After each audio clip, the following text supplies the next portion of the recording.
ترکیہ، جہاں ایک عرصے تک اصلاً فوج کی حکمرانی اور بناوٹی جمہوریت تھی، وہاں 2023 میں اتنے شفاف انتخابات آخر کیسے ممکن ہوئے؟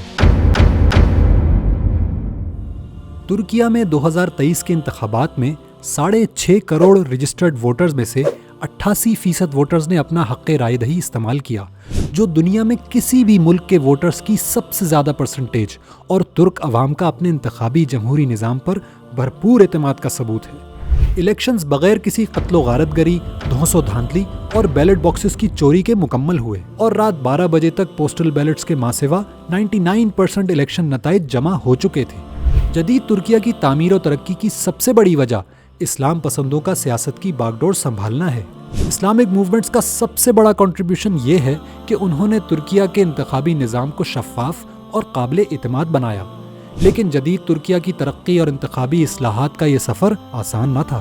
3 دہائیوں پہلے جہاں ملک میں معاشی بدحالی، اشرافیہ کی حکمرانی، گندگی اور بد انتظامی تھی، جہاں فوجیوں کے زیر نگرانی ایک بناوٹی ٹوٹی پھوٹی جمہوریت تھی، جدھر خواتین کو یونیورسٹیز اور آفیسز میں حجاب تک پہننے کی آزادی نہ تھی، ایسے ملک نے شفاف انتخابات تک کا سفر آخر کیسے طے کیا؟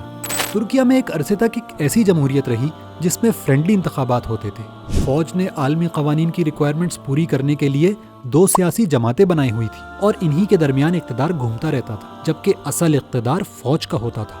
کسی نظریاتی اور اسلامی جماعت کا اقتدار تک پہنچنا ناممکن نظر آتا تھا، لیکن اسلامی جماعتیں ان مشکل ترین حالات میں بھی جمہوریت اور پرامن طریقے سے اقتدار حاصل کرنے کی کوششوں میں لگی رہیں۔ جدید ترکیہ میں اسلامی تحریک کے قائد ایک انجینئر اور ماہر تعلیم نجم الدین اربکان صاحب تھے، جن کی فکری آبیاری سید مودودی اور سید قطب شہید رحمۃ اللہ علیہ کے افکار سے ہوئی۔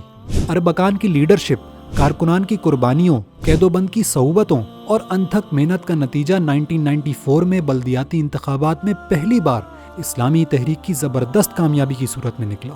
طیب اردوغان استنبول کے میئر منتخب ہوئے اور شہر کی ترقی کا سفر شروع ہو گیا۔ ترک عوام نے بلدیاتی نظام میں اسلام پسندوں کی شاندار خدمات کو سراہتے ہوئے 1996 میں اسلامی تحریک کے سربراہ نجم الدین اربکان کو وزیر اعظم منتخب کیا، جنہوں نے آتے ہی ملک میں اصلاحات کی ابتدا کر دی۔ لیکن ترکیہ پر مسلط مضبوط فوجی ٹولے کی سازشیں بھی اسی دوران جاری رہیں، اور 1997 میں نجم الدین اربکان کو سزائیں سنا کر فوج نے ان کو حکومت چھوڑنے پر مجبور کر دیا۔